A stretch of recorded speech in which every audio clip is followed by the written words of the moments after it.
The ancient city of Taposiris Magna is hidden on the northern coast of Egypt. These days it has very little of its former glory, but what lies beneath it may hold the secret to uncovering a famous mystery, that of Cleopatra, the most memorable Egyptian queen in history. The recently discovered tunnel is also known as a geometric miracle for its time. Excavations have uncovered a 43-foot-long structure below the ground, which is partially submerged in water. Its shape and construction technique are similar to that of the Eupalinos tunnel, another amazing ancient discovery. This one is located in Greece and was built by excavating simultaneously from 2 points, aiming to have them meet in the middle. The use of math and geometry to make this construction was astonishingly precise for those days, more so since it was built near a mountain. Archaeologists that have been working on the Taposiris Magna site since 2004 believe this tunnel may lead to the lost tomb of Cleopatra. The clues they found so far seem to back up this theory. For starters, the city and its temple were built by one of Cleopatra's ancestors, Ptolemy II. All the architecture seems to indicate it was dedicated to the ancient spirit Osiris and his queen Isis. Throughout her reign, Cleopatra did try to associate herself with Isis, so it may be no surprise she chose this location as her final resting place. Scientists have yet to pinpoint Cleopatra's tomb, but research continues with the help of modern technology. To study this location better, archaeologists have even used a special device called ground-penetrating radar. This tool allows us to analyze what lies beneath the ground without being intrusive. Since this tunnel is so old, research needs to be done very delicately. Seeing pictures of what's underground before you start digging is incredibly useful and has been done here since 2011. Finally discovering Cleopatra's tomb may help us piece together her story, especially what might have happened during the last portion of her life, which is still surrounded by mystery. We still don't know the exact cause of her passing. Some believe she may have let herself be bitten by a poisonous Egyptian cobra. Others have suggested that she was well accustomed to toxic substances, even hiding some in her hairbrush in case she ever needed it. But that's not to say she chose to use it on herself. We do have a lot of other interesting information on Cleopatra that's equally as impressive, like the fact that she had a stylist. Most of the images you've seen depicting this famous queen show her wearing black eyeliner. This look was put together by Airas, a woman known to have been her personal beautician. She traced the long line from her eyes to her temples, a makeup technique still used today to enhance the eyes. Airas was an important figure throughout Cleopatra's life, known also as her confidant and close friend. There are even theories that suggest Airas was there by her side when she passed away. Despite her well-thought-out looks, Cleopatra wasn't as pretty as she's described. Or at least, that's what recent research has pointed out. Sure, if we look at movies and modern imagery, she's depicted as this incredibly beautiful woman with symmetrical and delicate features. However, if we look at coins showcasing her image from back in the day, her looks are rather average. Her image on the coins might have been adjusted, too, to make the queen look stronger in the eyes of her people.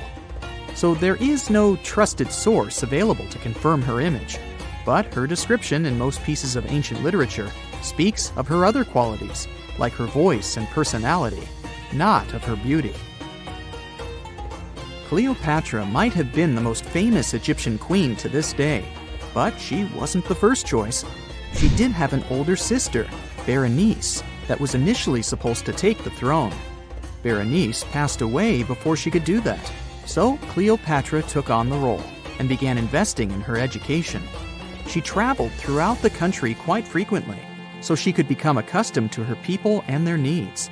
She was only 18 when the responsibilities were passed down to her, and immediately gained popularity because of her intelligence and education. Her taste in literature was quite good too. She was known to be a fan of Homer, the famed Greek philosopher and poet. Cleopatra loved to write as much as she loved to read. There are even claims that she wrote a book on medicine and cosmetics, but we have no evidence to this day that such work ever existed. Part of being a great leader back then meant you had to speak multiple languages. Cleopatra clearly understood that, and that's why she's rumored to have known many languages to varying degrees. Some archaeologists suggested she spoke Greek, Egyptian, and Ethiopian, as well as many Arabic dialects. She might have even spoken Latin, but there's little evidence to support this claim. She might not have had angelic looks, but Cleopatra was really careful with the way she looked, even with her diet. She was known to have enjoyed simple meals, including a variety of fish. Since she lived close to the Mediterranean Sea, it's really no surprise. As a treat, she liked to eat stuffed pigeons, which she also served to her guests. Other dishes on the menu included vegetables and fava bean soup. Fruits and nuts weren't missing from her diet either, and she was also a big fan of honey. Recently, a team of experts has even tried to recreate her famous perfume. Think of it like the ancient equivalent of Chanel No. 5. Cleopatra was known to be a fan of luxurious scents, which she believed could even influence how people treated her when they met. The basis of this scent is myrrh, a resin gathered from a local tree. Other ingredients added to the mixture were also found back in the day, like cardamom, olive oil, and cinnamon. The results may not be quite as delicate as the perfumes we know and use today. Its consistency was way thicker, and the scent lasted way longer. When she was at the height of her power, Cleopatra might have been the richest person in the world. Back in the day, she ruled over a territory that stretched across the Mediterranean, from modern-day Libya in the west through Egypt to Syria in the east. This is the largest territory ever ruled over by a woman. In today's currency, her worth might have been somewhere around $95 billion. The calendars we use today may have been introduced by Cleopatra herself. She presented the idea of leap years and leap days to Caesar, the Roman emperor she was known to have been close with. Taking her advice, Caesar made these adjustments part of the official Roman calendar. The ancient Egyptians already knew the year was longer than precisely 365 days. They discovered this by studying the brightest star in the sky, called Sirius, and concluded that a year is actually 365 and 1/4 days long. It was Elizabeth Taylor that famously introduced Cleopatra to pop culture when she played her in the 1963 film bearing the same name. Up until that point, it was the most expensive film ever made. It was originally supposed to cost somewhere around $2 million, but ended up costing a mind-boggling $44 million. That's mostly because of script and production issues. To make this iconic movie, producers created 79 sets from scratch, as well as over 26,000 costumes for the cast. Elizabeth Taylor's Cleopatra costumes alone cost somewhere around $200,000. Thankfully for the producers, the movie made headlines and was well received by critics, making it a box office success. A lot of people associate Cleopatra with another famous Egyptian ruler, King Tutankhamun, nicknamed King Tut. Surprisingly, apart from both of them being Egyptian pharaohs, they have nothing else in common. For starters, King Tut lived around 1,300 years before Cleopatra did, and there is also no connection regarding their ancestry. Cleopatra had Macedonian Greek roots, while King Tut was a native Egyptian. In November 1922, a boy walked through the desert mountains of Egypt and discovered some ancient steps carved into the rock. Subsequently, this find became one of the world's largest and most significant archaeological discoveries. This step was part of Tutankhamun's untouched tomb. Archaeologists found about 5,000 ancient objects, including jewelry, fabrics, painted vases, and funeral masks. You've probably seen one of them. It has become one of the most recognizable attributes of ancient Egypt. More than 100 years have passed since then, and now humanity has finally become close to another large-scale discovery, the tomb of Cleopatra. This queen was the last active ruler of the Ptolemaic Kingdom of Egypt, who sat on the throne from 51 to 30 BCE. There are many ancient records about Cleopatra, her reign, and her unusual personality, but until now, no one has discovered the secrets about her passing away in the burial place. So, one archaeologist, Dr. Kathleen Martinez, has been studying ancient records and temples around Alexandria for decades and concluded that the tomb of the queen should be located under the ancient city of Taposiris Magna, founded in 280 BCE.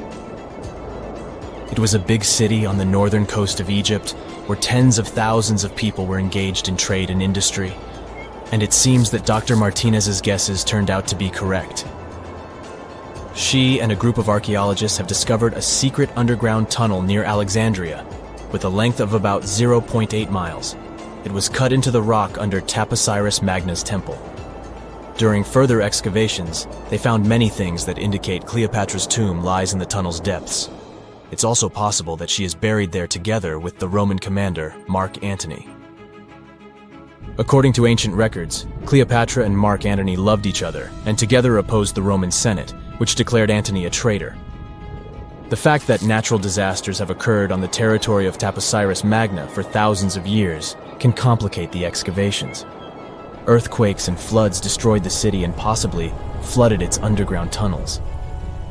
But archaeologists hope the ancient tomb remains untouched, and that it hides many treasures and records about the royal life of ancient Egypt during the reign of the last dynasty. There's a chance that excavations will go underwater and in the mud. This will require much time and funding, but archaeologists are sure it's worth it. Anyway, it's too early to say that Cleopatra is really buried there, but scientists have found many things in the tunnel that confirm this, including clay pots, dozens of coins with the image of Cleopatra and Alexander the Great, as well as a bust with the image of the Egyptian queen. Cleopatra is still one of the most popular personalities in Egypt, on an equal footing with Ramesses III and Tutankhamun. She inspired many films, paintings, and books, but what made her so popular? She became famous for her inconsistency. She was a beautiful, intelligent ruler who pulled Egypt out of the crisis and made it a prosperous power. Medieval Arabic texts say she knew chemistry, mathematics, and philosophy, and may have written several scientific books. She knew several languages and had excellent diplomatic skills. At the same time, there are many legends that she was a femme fatale who drove many men crazy. However, there's no evidence that her beauty was incomparable. The image of a stunning model was created by Hollywood when it made several films where famous actresses performed the role of Cleopatra. And the Roman Emperor Octavian, the adopted son of Julius Caesar, specially created the image of Cleopatra as an insidious seductress because he was her enemy. Even though she was born in Egypt, Cleopatra wasn't an Egyptian. Her ancestors were Greeks, among whom was one of the generals of Alexander the Great. However, the people of Egypt loved her. She learned the language and was very sensitive to the traditions of this country. She knew the history, mentality, and customs of ancient Egypt well. She raised the level of its economy and strengthened its status as a world power. Much of this was made possible thanks to her cunning and impressiveness. She loved theatrical performances and lavish celebrations. She knew how to surprise people and put on a show. But behind the exterior image of a luxury lover was an intelligent and calculating ruler. Ancient Egypt was a rich, luxurious country, and Cleopatra did everything to increase its wealth and strengthen its position in the international arena. For example, she was once in conflict with her brother Ptolemy XIII Odd. The queen knew that she wouldn't be able to resist him, so she decided to attract Julius Caesar to their side. The Roman emperor arrived in Alexandria, where Cleopatra wanted to meet him, but Ptolemy knew about her plans and was about to prevent her from coming to Caesar. Then, instead of a rich and noisy arrival, Cleopatra decided to make her visit inconspicuous. She wrapped herself in a carpet or linen bag the emperor's servants carried into Caesar's private chambers. Cleopatra emerged from the carpet and impressed the Roman emperor with her beauty and determination. As a result, they fell in love with each other and became close allies. After some time, She impressed another influential Roman for diplomatic purposes. She arrived to meet Mark Antony on a golden barge with purple sails and silver oars. Cleopatra was dressed in the image of Aphrodite and sat under a magnificent canopy. Her servants dressed like cupids and were blowing her fan and burning incense. But Cleopatra created such a show for a reason. She knew that Antony revered Greek mythology and considered himself the embodiment of Dionysus. As a result, he was so impressed with this woman that he ended up marrying her. Cleopatra defended her crown, strengthened her alliance with Rome, and bore Antony 3 children. In Egypt, they threw big parties and enjoyed wealth with power. However, the relationship of a high-ranking official with the Egyptian queen caused a scandal in Rome. Octavian was Antony's primary opponent in the struggle for power, so he exploited the situation to darken the competitor's reputation. He used propaganda to make Cleopatra an insidious seductress in the eyes of Roman citizens. He accused Antony of succumbing to her charms. The Roman Senate supported Octavian and declared Cleopatra an enemy. In 33 BCE, this conflict reached a high point when Antony's navy clashed with Octavian's fleet. The latter won and forced his enemy to flee to Egypt with Cleopatra. According to some records, they took refuge near Alexandria. Pursued by the Romans, they hid in one of Cleopatra's palaces and met their end. Some legends say that Cleopatra was an expert in poisons. She provoked a venomous snake, a viper or an Egyptian cobra, to bite her. Also, according to another legend, she pricked herself with a poisonous needle. There's a theory that Cleopatra always carried an ampule with poison inside her hairbrush.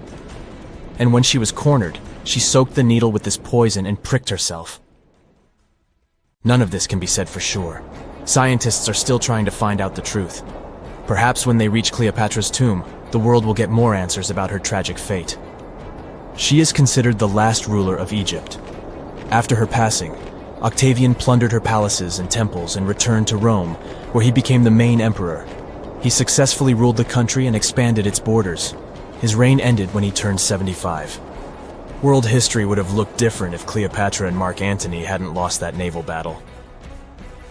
By the way, did you know that more time has passed between Cleopatra's reign and Neil Armstrong's flight to the moon than between the reign of the Egyptian queen and the construction of the Great Pyramid of Giza? Armstrong took a step on the Earth's satellite in 1969, 38 years after the birth of Cleopatra. And the construction of the pyramid took place in 2560 BCE. Imagine how long the history of ancient Egypt is. Cleopatra is closer to us in time than to the pyramids. It's 1898, and you're taking part in excavations in Saqqara. This place, not far away from Cairo, is full of ancient tombs and pyramids. You're in your Indiana Jones mood and hope to find something really phenomenal to become famous. Gold, manuscripts, treasure maps, mummies of famous pharaohs.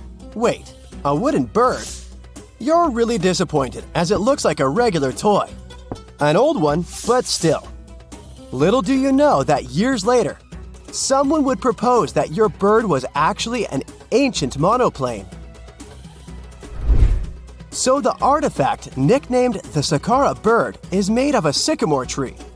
The birdie has a wingspan of just 7 inches and weighs around 40 grams. A perfect original souvenir from Egypt, I would say.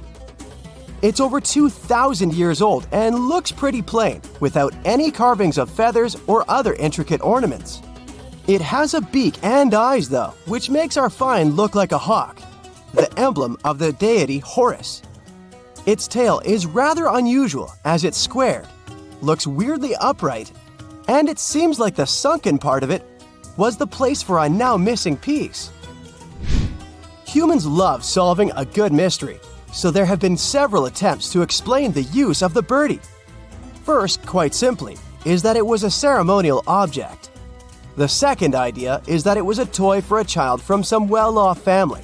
It could have been some sort of boomerang, which was a popular concept in ancient Egypt.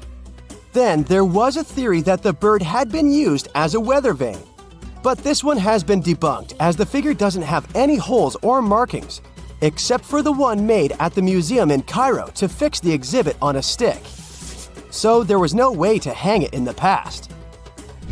Almost a century after the bird was found, Egyptologist Dr. Khalil Masiha proposed a new theory that it could have been a model of a monoplane. He believed the bird was missing a horizontal tailplane. Otherwise, it had its wings set at a right angle, similar to that of modern planes. It could have worked to generate the aerodynamic lift necessary for flights. Dr. Masiha also claimed that it was common at that time to place miniature models of technological inventions in tombs. So, did the ancient Egyptians really invent the plane in 200 BCE? That would make the Wright brothers, who are considered the inventors of aviation, really upset. They made one of their first flights only in 1903. There's just one way to know for sure, and that is to test the model. But you know, the ancient museum in Cairo would unlikely let one of their cherished exhibits fly around like a toy. That's why glider designer Martin Gregory built a similar model, this time of balsa wood, and concluded that even with the missing tailplane, the plane wasn't much of a flyer. Case solved? Not really. This didn't sound convincing enough to the History Channel, so they invited an aerodynamics expert to build another replica of the bird. He tested it in weather conditions similar to those in Egypt and was impressed with the little plane's abilities.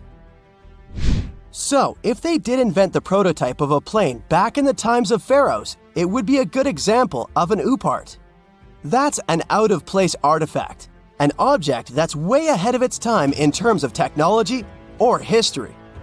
And the Saqqara bird isn't the only example of such a revolutionary concept. In 1901, a group of divers retrieved the Antikythera mechanism from an underwater shipwreck near the Greek island of Antikythera. It's been dubbed the world's first analog computer, and it's currently dated around 100 BCE. The bronze mechanism could tell the position of the sun, moon, planets, and stars, as well as the lunar phase, the dates of upcoming solar eclipses, and even the speed at which the moon moves through the sky. No one's sure who used it and how or where it was made, but it's obvious that it's extremely precise and way too advanced for its time. The first flushing toilets in the world were invented in the middle of the 20th century. Just kidding. The ancient Minoans on the Mediterranean island of Crete and the Indus Valley civilization both came up with this brilliant invention at the same time, around 4,000 years ago. The plumbing and sanitation were so well done that no one managed to design anything better until 2,000 years later. One ancient Minoan lavatory was discovered at the Palace of Knossos. It looks like it had a wooden seat set over a tunnel that directed water from a rooftop reservoir to an underground sewer. Other varieties got water from jugs. Only the super rich people could afford all this glory.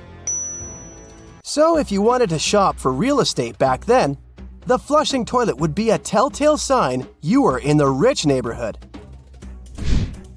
Automated doors became a cool, seemingly new invention back in 1931.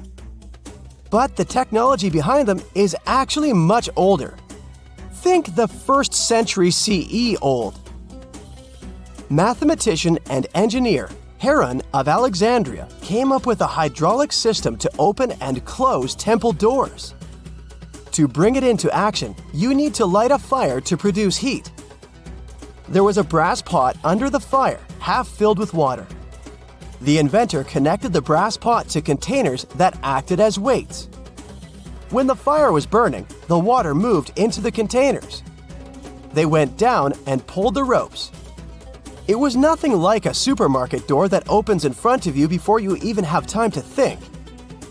Heron's door took hours to open, and there was no way to stop the process.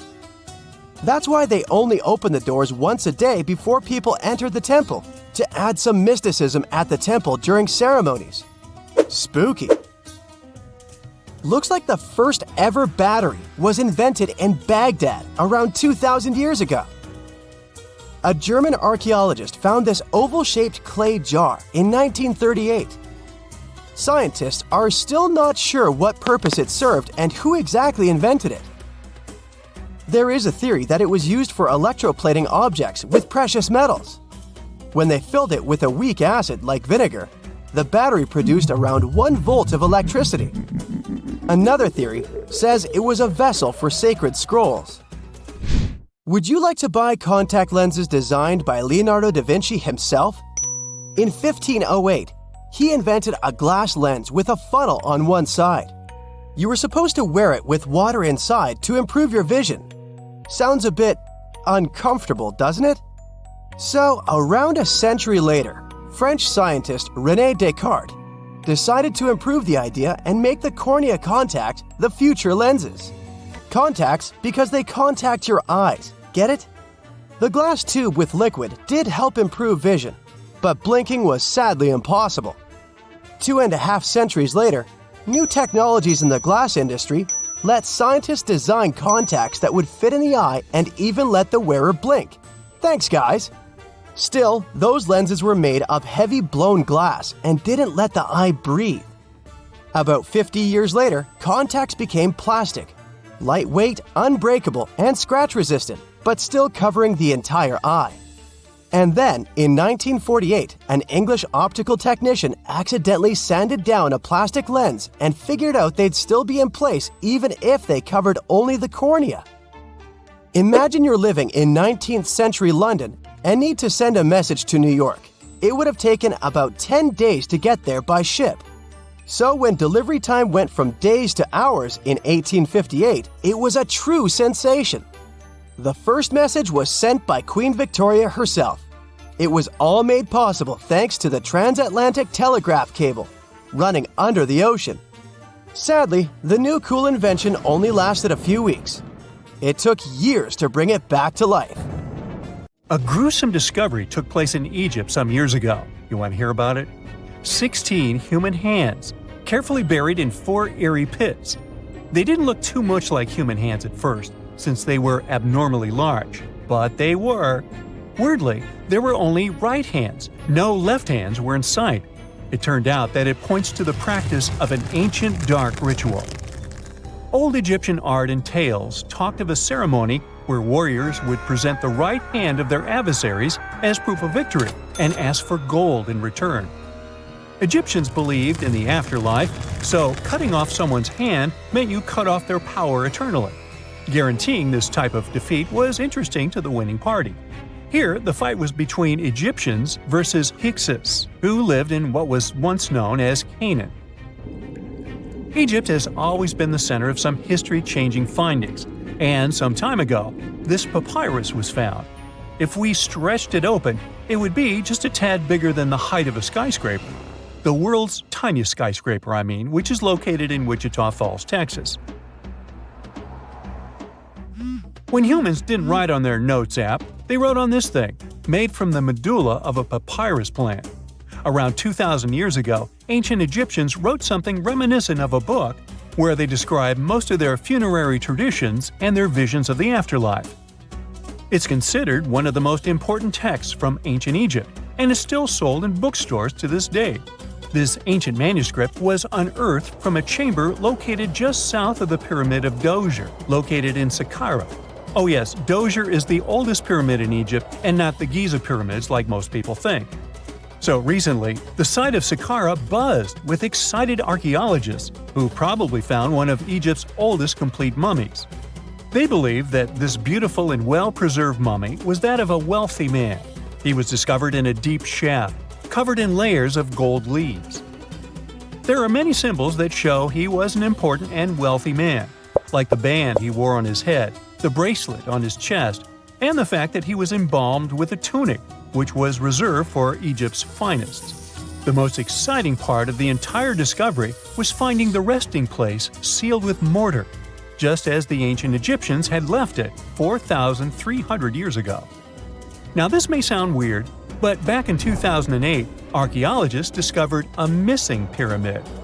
Now it went missing because it deteriorated over the span of 4,000 years. Today, you can only see its base.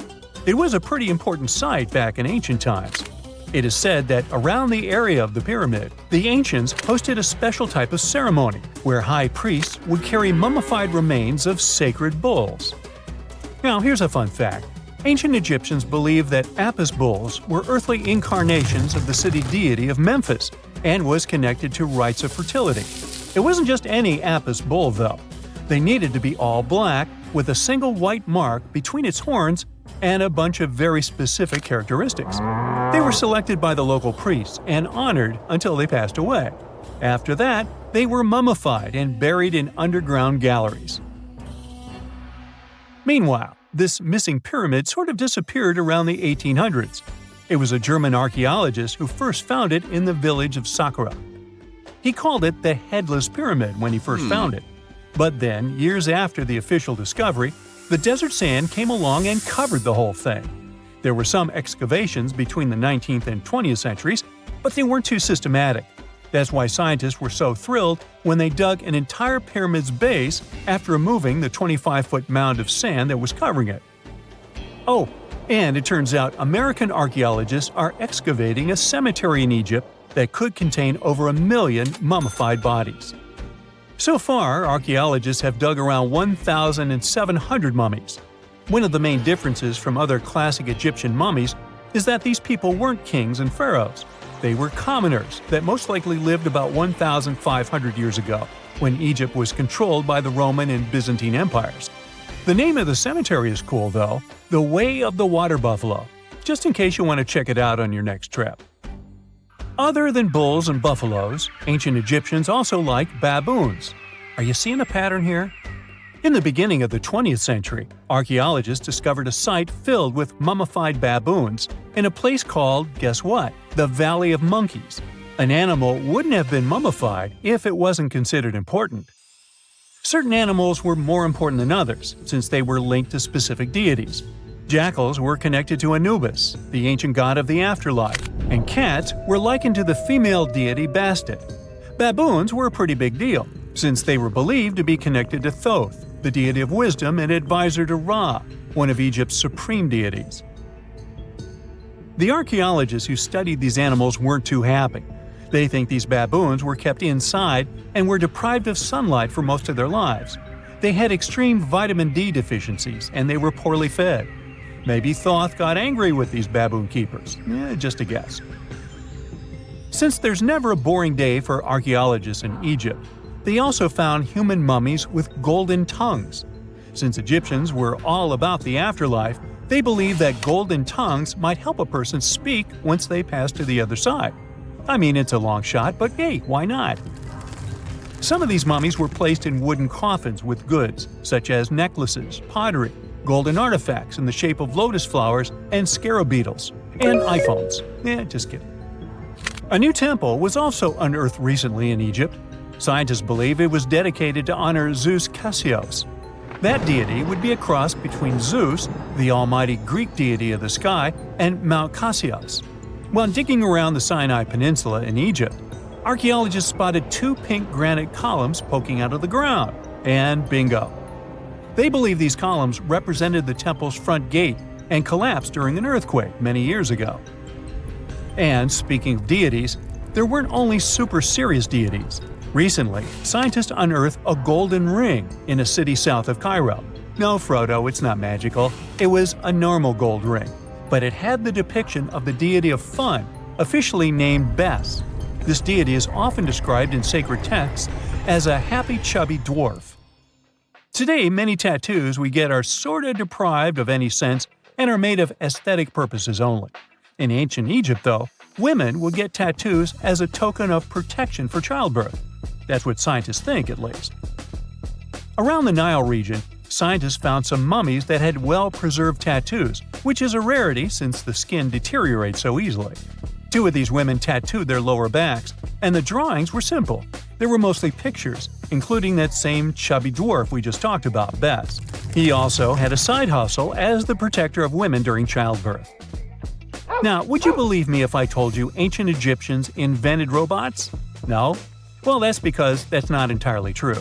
Sure, they were astronomers, mathematicians, and engineers, and somehow they also squeezed an eccentric invention into that package. An automated deity some scientists called Hathor. This wooden statue had been in the Metropolitan Museum of Art for years before someone noticed its secret. With the help of an X-ray machine, specialists discovered a mechanical operating system inside it. The pulley-like axis goes from the statue's shoulder to her left leg. When the system rotates, the statue raises and lowers her hand. Hey, pick me! Pick me! I got my hand up here.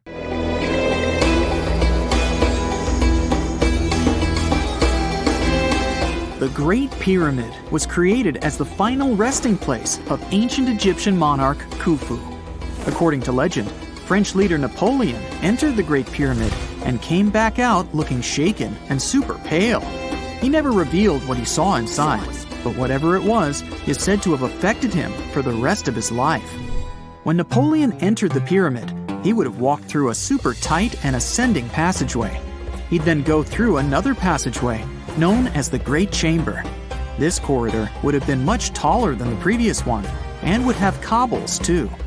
He'd then reach the King's Chamber, the centerpiece of the Great Pyramid, which was lined with huge blocks of granite. But it wouldn't have looked as grand as we might imagine. There are no hieroglyphics decorating its walls, as Egyptians only began decorating the burial chambers of pyramids much later on. The pharaoh's tombs deep inside the pyramid would have also been filled with treasures, from chunks of gold to the world's most expensive jewelry. But this would have all been looted a long time ago. The only thing that probably would have been left in there would have been a huge sarcophagus, which would have once contained the king's mummy. He'd also have to walk past the queen's chamber. This room most likely didn't hold any queens though, as pyramids were usually only built for one person. There are mysterious tunnels leading from here. To this day, no one is really sure what they're there for. And that's not the only mysterious and creepy thing Napoleon may have encountered, as stories of pharaohs leaving ancient curses on pyramids go way back. Many pyramids had warnings written on the outside, telling of horrifying things that would happen to those who entered and disturbed the peace. We might not know what exactly Napoleon found in the Great Pyramid that scared him so much, but we know for sure what was found in Tutankhamun's tomb. Tutankhamun was an ancient Egyptian pharaoh who was only 8 or 9 years old when he took to the throne. He became a cultural phenomenon when his tomb was discovered almost completely intact in 1922. His pyramid sits in the Valley of Kings in Thebes, modern Luxor, which is in Egypt. Unlike the Great Pyramid, Tutankhamun's tomb was covered in beautiful wall decorations. The walls told the story of how he would travel to the afterlife through the underworld. Egyptians believed all people would have to take this journey, so they would fill their tombs with objects and paintings to help them get there. There'd also be spells painted on the walls. They believed this would help people pass over to the next realm. The journey would be pretty long, and for that reason, the ancient Egyptians would also fill the pyramids with food. Tutankhamun's pyramid was filled with 8 fruit baskets. They even found something called gingerbread fruit in there. The rooms were jam-packed with furniture, statues, clothes, and staffs, amongst a whole bunch of other things. You'd likely find a lot of clothes and expensive jewelry in the pyramids as well. The ancient Egyptians wanted their ancestors to travel in style to the afterlife. They put Tutankhamun in his final resting place with over 50 pieces of clothing, all of the highest quality. There were tunics, scarves, gloves, and headdresses, and a ton of jewelry. Bracelets, pendants, necklaces, rings, and scarabs for protection were all found inside. Each of them was made of gold or precious stones. There were also fans made of ostrich feathers to keep the old pharaoh cool in the hot Egyptian sun. But the temperature inside the pyramids never actually went above 68 degrees Fahrenheit. The ancient Egyptians developed a super cool air conditioning system that we don't fully understand even today. Tutankhamun's pyramid also contained 130 walking sticks made from ebony, ivory, silver, and gold to help him on his journey. There were 3 chariots hidden away in case he got tired of all the walking. They also put 11 boat paddles inside, but there was no sign of any boat. The pyramids would be littered with the pharaoh's favorite scents and perfumes. During the excavation of Tutankhamun's pyramid, it quickly became clear that it had been robbed during ancient times. There was damage to doors and traces of oils left in empty jars. It looks like someone raided the pyramid for gold and the scents, perfumes, and oils that had been left for King Tut. There was still a bit of perfume, which was made from coconut oil and frankincense, left in one bottle. It seems like Pharaoh Tutankhamun loved board games. There was an ivory traveling set of Senet in his pyramid. Although we don't know for sure exactly how to play it, we have figured out it was sort of an ancient Egyptian version of backgammon. It looks like it was a two-player game where the goal was to knock your opponent off the board. Not really sure who Tutankhamun's mummy was supposed to play with, though. The ancient Egyptians had some rituals that may seem pretty strange to us. For example, they used to shave their eyebrows off if they ever lost a cat. So it's not too surprising they put some really weird things inside pyramids. Archaeologists discovered a collection of mummified cats and scarab beetles in pyramids that date back more than 4,000 years. They were found in the pyramids of Saqqara, which is south of Cairo. They also found a bunch of makeup kits and mirrors inside. Makeup was worn proudly by both men and women in ancient Egyptian times. Eyeliner was the most popular cosmetic. The Rosetta Stone was one of the best discoveries ever made in pyramids. It was found by our man Napoleon Bonaparte and his team. It's a black granite rock that dates back to 196 BCE. It's transcribed in Greek, Demotic, and hieroglyphic.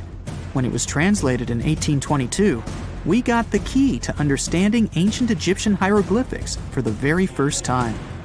The discovery of Queen Hatshepsut's mummy in 1903 changed our understanding of the Egyptians forever. After she had passed away, her successor, Thutmose III, removed most of the evidence of her reign, so we basically knew nothing about Egypt's first great female leader. She's now gone on to become one of the few and most famous female pharaohs of Egypt. Pharaoh Khufu even had a fully fledged boat in his pyramid. Archaeologists uncovered more than 1,200 pieces of a giant boat near the Great Pyramid at Giza. They reassembled the boat, and it's a whopping 144 feet long. It's most likely a solar boat, which was designed to carry the resurrected king with the deity Ra. Fun fact, the Pyramid of Giza is the last remaining of the 7 wonders of the ancient world. The other 6 are the Hanging Gardens, the Colossus, the Temple of Artemis, the Mausoleum, the Lighthouse, and the Statue of Zeus. This pyramid was also the world's tallest man-made structure for 3,800 years, and it's the biggest pyramid in Egypt. It took a staggering 2.3 million blocks of limestone, and some weighed as much as 80 tons. It took an incredible 100,000 laborers and a whopping 23 years to build. Its original height was a mega 480 feet. In 2017, archaeologists discovered something weird about Egypt's Great Pyramid. There's a hidden void that's at least 100 feet long, and no one really knows why it's there or what's actually inside it. The weird void is the first inner structure discovered within the 4,500-year-old pyramid since the 1800s. Scientists used cosmic rays to detect the massive hole, but are still no closer today to finding out what's inside. The ancient Egyptians took a lot of care building the pyramids, and everything was strategically placed and structurally sound, so it's super unlikely that this hole is due to blocks falling over time. Loads of pyramids also contain small model figurines called ushabti. These represented attendants. They believed they would come to life to serve the pharaohs in the afterlife. But it's amazing that all this stuff actually fit inside. There isn't actually a huge amount of space inside the structures. It's mostly just rock. One of the most unexplored and mysterious places on Earth is located in plain sight. It's one of the most majestic monuments of humankind. The wonder of the ancient world hides a secret that scientists and archaeologists still can't solve. This is the Great Sphinx of Giza in Egypt. The huge sculpture of a lion with a human head was carved out of rock about 4,500 years ago. Scientists still don't know the exact date of its creation and are also unaware of who built it and what for. There are many assumptions and theories, but none of them has been confirmed. Most people have seen this majestic sculpture either in photographs or in reality, but almost no one knows what's hidden underneath it. The statue of the Sphinx was carved from a single piece of limestone. It was painted. The remains of color pigment on the surface prove this, In the distant past, the Sphinx looked much brighter and more colorful than what we see now. But even after thousands of years, its greatness hasn't diminished. And by the way, Sphinx is not the real name. It was invented by the Greeks about 100 years or more after its creation. Initially, the Egyptians called the statue Hor-em-Akhet. There are many legends and theories saying the Sphinx is there for a reason. It's like a watchdog that guards the tomb of the pharaoh and the secrets of ancient Egypt.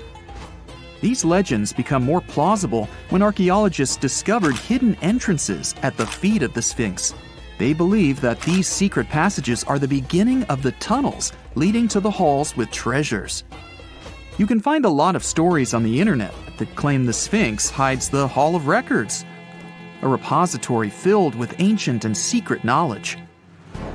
One of the main artifacts of this repository is supposed to be the records of the ancient mythical state of Atlantis. According to legends, the entire library from this city was moved under the Sphinx. The entrance to this library must be located next to the Sphinx's right paw. Many archaeologists tried to find this entrance, but came away empty-handed. Also, there are many images with detailed diagrams of the underground city that consists of a network of tunnels and chambers under the Sphinx. Someone says there are structures as tall as 12-story buildings hiding underground, but there's no evidence of this. Archaeologists, even after millennia, continue to explore the mysterious sculpture.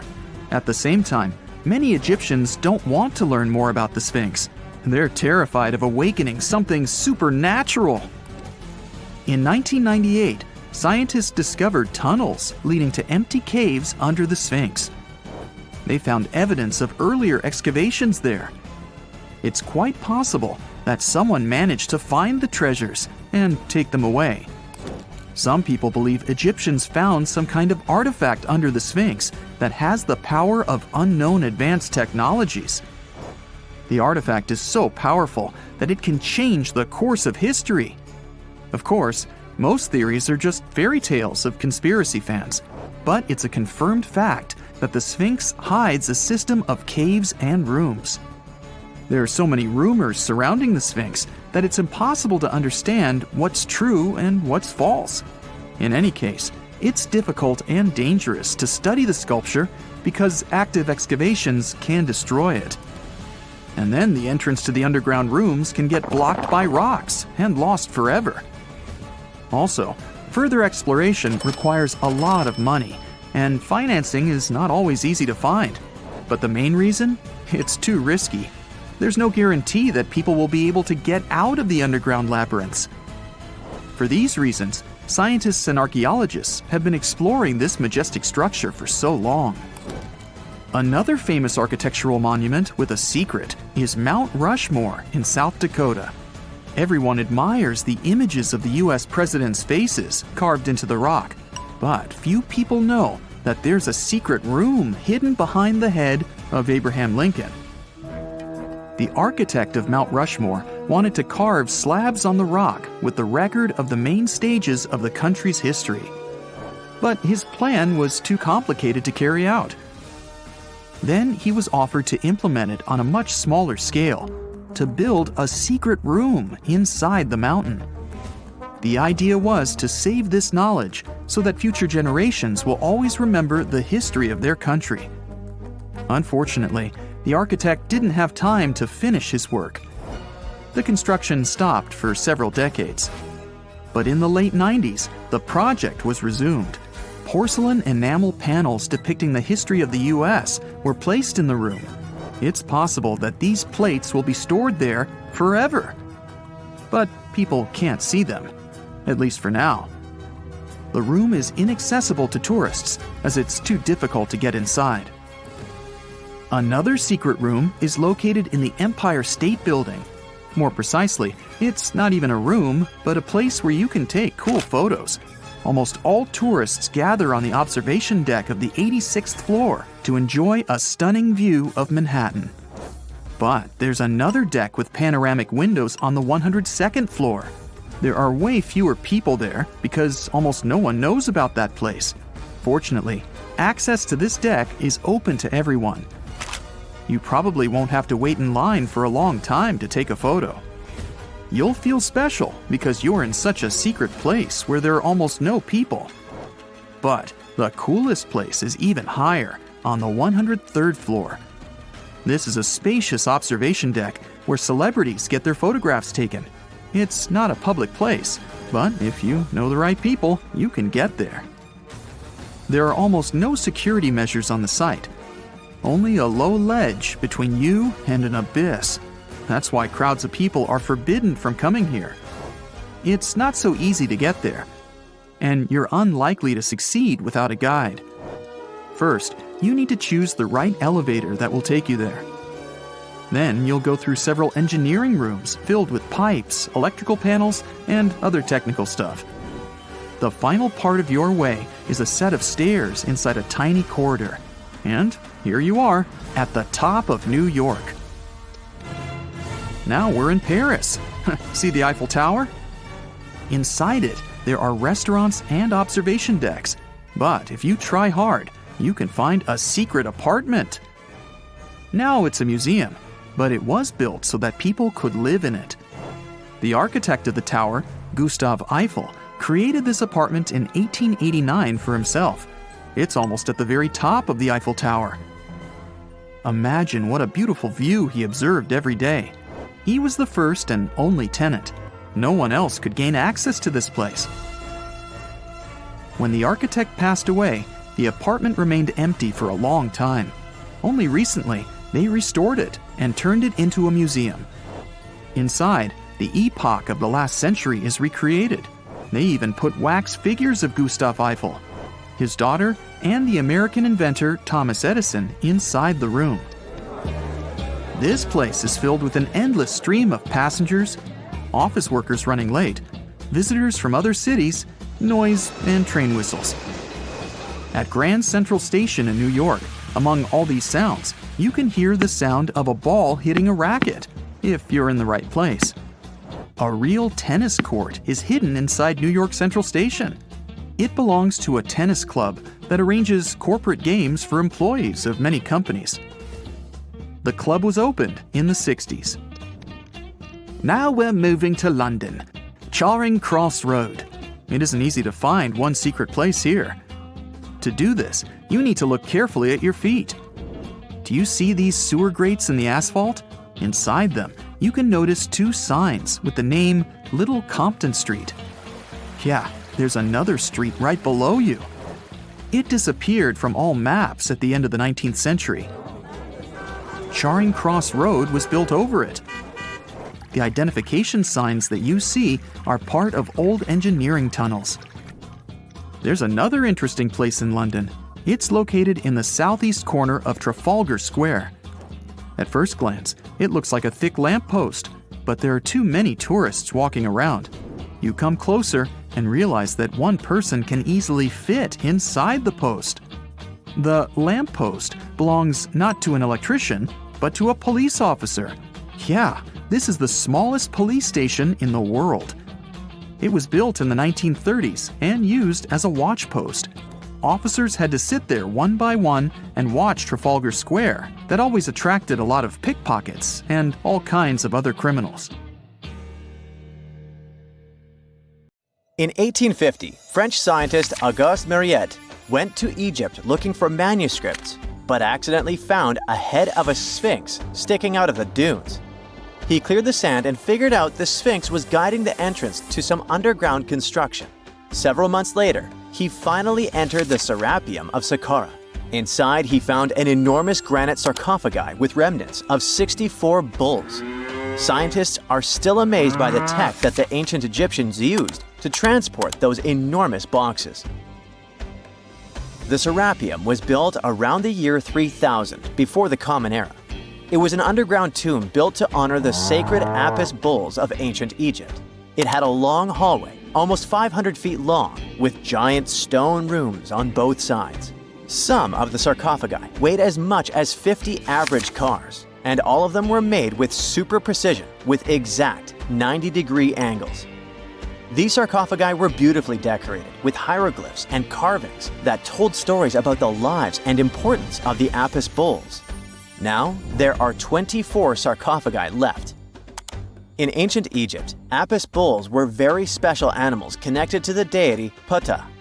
They thought the bulls carried Ptah's spirit and wisdom, helped the pharaoh, and protected the Egyptians.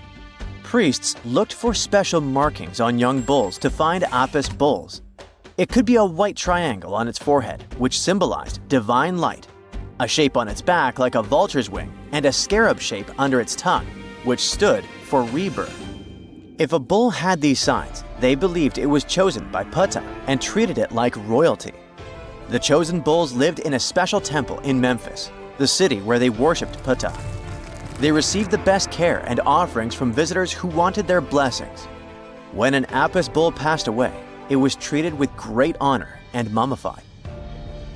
When Mariette entered the Serapeum, he noticed traces of rollers on the gallery's floor and found 2 wooden horizontal winches. Each had 8 levers. Later, other explorers saw double rails. The burial chambers were lower than the hallway floor. To get the boxes into place, workers filled the chambers with sand so the sarcophagi could be rolled in straight. Then they slowly removed the sand to gently lower the boxes into perfectly cut spaces in the bedrock. A carved stone sign found in the Serapeum said it took 28 days to move just one sarcophagus and its lid into its spot during the time of Ptolemy II. The extreme precision of the sarcophagi with 90-degree angles also has an explanation. Ancient Egyptians wrote texts, or rather, papyrus, on geometry a long time ago. It shows that they knew the approximate number pi and could calculate the volume of a pyramid with its top cut off. If they could figure out complicated math like that back then, it makes sense that they could also carve perfectly flat surfaces 500 years later.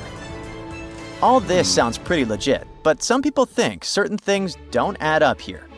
The size of boxes is way larger than the size of bulls, yet they buried pharaohs in tiny coffins that barely fit their bodies.